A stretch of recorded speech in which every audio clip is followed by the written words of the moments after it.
Kantor Wilayah Direktorat Jenderal Pajak Kalimantan Selatan, Wan Tengah, beserta 10 kantor pelayanan pajak, Wan 18 kantor pelayanan, penyuluhan Wan konsultasi perpajakan di wilayahnya terus berupaya memberikan pelayanan maksimal kepada wajib pajak pada masa pelaporan surat pemberitahuan atau SPT. Salah satunya telah dibuka 359 pojok pajak atau layanan di luar kantor yang tersebar di berbagai pusat perbelanjaan, perkantoran, Wan lokasi strategis lainnya.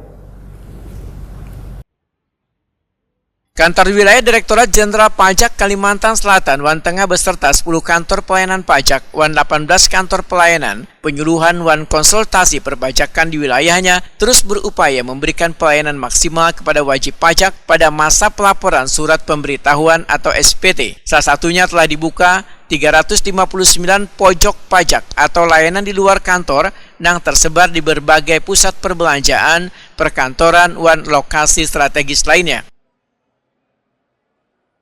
Kegiatan ini akan terus berlanjut hingga batas akhir pelaporan untuk memperluas akses layanan dan mempermudah warga dalam memenuhi kewajiban pajaknya tanpa perlu datang langsung ke kantor pajak.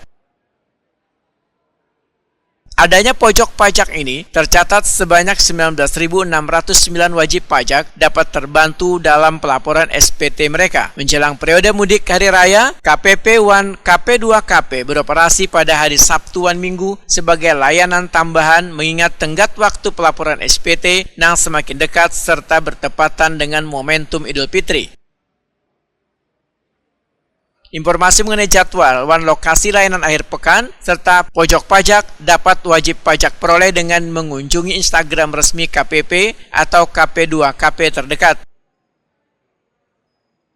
Kepala Kantor DJP Kalselteng Samsinar menghimbau seberataan wajib pajak untuk memanfaatkan layanan ini untuk memberikan kemudahan gasan warga Wan ketenangan mudik lebaran. Wajib pajak diminta untuk kada menunda pelaporan hingga batas akhir yaitu 31 Maret 2025 bagi orang pribadi dan 30 April 2025 untuk badan. Bila kada melaporkan SPT tahunan, maka sesuai dengan pasal 7 Undang-Undang Ketentuan Umum Perpajakan, maka akan dikenakan denda sebesar Rp100.000. Bagi wajib pajak badan yang kada melaporkan SPT tahunan harus membayar denda Rp1.000.000.